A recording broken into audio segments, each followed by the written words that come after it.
السلام عليكم الاخوان، نتمنى تكونوا بخير وتكونوا مزيان. جيتكم بفيديو متميز اللي حطيت لكم واحد المنشور في فيسبوك. قلت لكم اشنو هما الاسئله اللي بغيتو تعرفوا على التكوين المهني. يعني بزاف ديال الاسئله، ولكن خديت منهم انا 7 اللي بحال قلتي كيتكرروا بزاف. خديت 7 مهمين، يعني 7 ديال الاسئله. اي واحد تيقلب على هاد الاسئله هادو انا غنجاوبكم عليهم دابا. اما بالنسبه لذاك الامتحان ديال القبول في التكوين المهني، فاش كيعيطوا عليك دوز داك الامتحان، غنحاول ندير لكم فيديو مورا هذا، يعني فيديو متميز نشرح لكم فيه الطريقه باش انكم تقبلوا ان شاء الله في التكوين المهني وفي البرونش اللي بغيتو نتوما. وغادي نبداو الاخوان باول سؤال اللي شحال من واحد كان كيسول عليه: امتى كيسالي التسجيل في التكوين المهني؟ يعني من بعد ما كيفتحوا السيت ديال الاو اف بي بي تي كتسجل فيه بالطريقه اللي هي صحيحه، يعني السميه ديالك، النمره د لاكارت، البرونش اللي باغي دير، فين كنتي كتقرا، يعني كتعمر دوك المعلومات كتمشي كتسجل. ولكن شحال من واحد كيدخل للسيت كيلقاه تسد، يعني في واحد الفتره مثلا شهر 7 اولا شهر 8 تسد السيت، يعني ما لقيتيش كيفاش دير تسجل.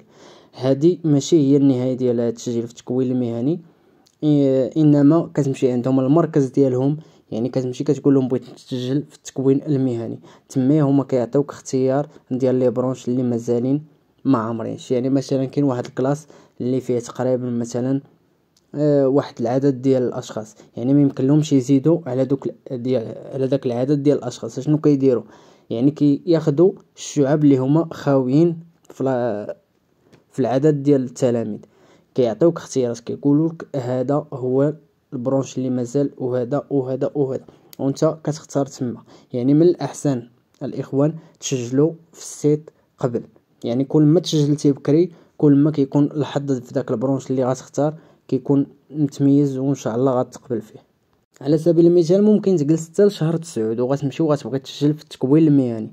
غتمشي غيقولك خويا اولا اختي مرحبا، راه عندنا مثلا البرونش ديال الفروه اولا البرونش ديال الديسان على سبيل المثال، كيقولك هاد الجوج هما اللي مازالين. يعني البرونشات الاخرين عامرين، ما يمكنلكش تدخل صافي، راه عامر. يعني غير باش تعرفوا المثال الاخوه اللاتيكم، يعني كيكون عندك اختيار ديال ان دير الفروه اولا دير الديسان اولا ترجع تمشي تكمل في داكشي اللي كنتي كدير من قبل. هذه هي الطريقه الوحيده. والسؤال الثاني اللي هو كيتكرر بزاف: واش التسجيل كاين غير في الموقع فقط؟ لا، كتسجل في الموقع، من بعد كتمشي عندهم كتدي الوراق ديالك، يعني كتدي فوتوكوبي د لاكارت، كتدي تصاور، يعني كتكون عندك واحد الورقه اللي فيها كاع المعلومات اللي غادي تدي معك. ومن بعد كتسجل عندهم وكتمشي حتى كيصيفطوا لك ميساج كيقولوا لك النهار الفلاني تكون عندنا هنايا. السلام، عندي باك قديم وبغيت ندير التكوين. واخا يكون عندك باك قديم ماشي مشكل، هاد القضيه هادي ماشي مشكل. واخا يكون عندك باك قديم، حاجه وحده يعني ما تكونش فايت 30 سنه، يعني ما تكونش فايت 30 سنه في العمر ديالك. واخا يكون عندك باك قديم يمكن لك دير التكوين المهني. شنو هما الشروط القبول في التكوين المهني؟ الشرط الوحيد اللي كاين اختي هو انك ما تفوتيش 30 سنه، يعني 30 سنه ما تفوتيهاش كيكون عندك حظ انك غتقبلي في التكوين المهني. واش الديسان ضروري تكون علمي؟ الديسان ضروري تكون علمي. الا كنتي ادبي ما تلقاش البرونش ديالك، يعني ما يمكنلكش تدخل دير الديسان د باتيمون وانت ادبي، يعني ضروري خص تكون عندك في الورقه انك علمي. غادي نحاول ندير لكم فيديو على حساب الناس الادبيين اللي بغاو يعرفوا الشعب اللي هما مطلوبين في سوق الشغل، يعني واخا يكونوا ادبيين بنيفو باك اولا بالباك، يعني بغاو ديبلوم تكنيسيان اولا تكنيسيان سبيسياليزي. غنحاول ندير فيديو وغنشرح لكم شنو هما الشعب اللي هما مطلوبين وخدامين بهم الناس، يعني واخا تكون حتى ادبي ما كاين حتى مشكل تمايا. واش الغياب في التكوين كيأثر عليك؟ وضروري الغياب في التكوين راه ما يمكنلكش تغيب، يعني التكوين ما يمكنلكش تغيب.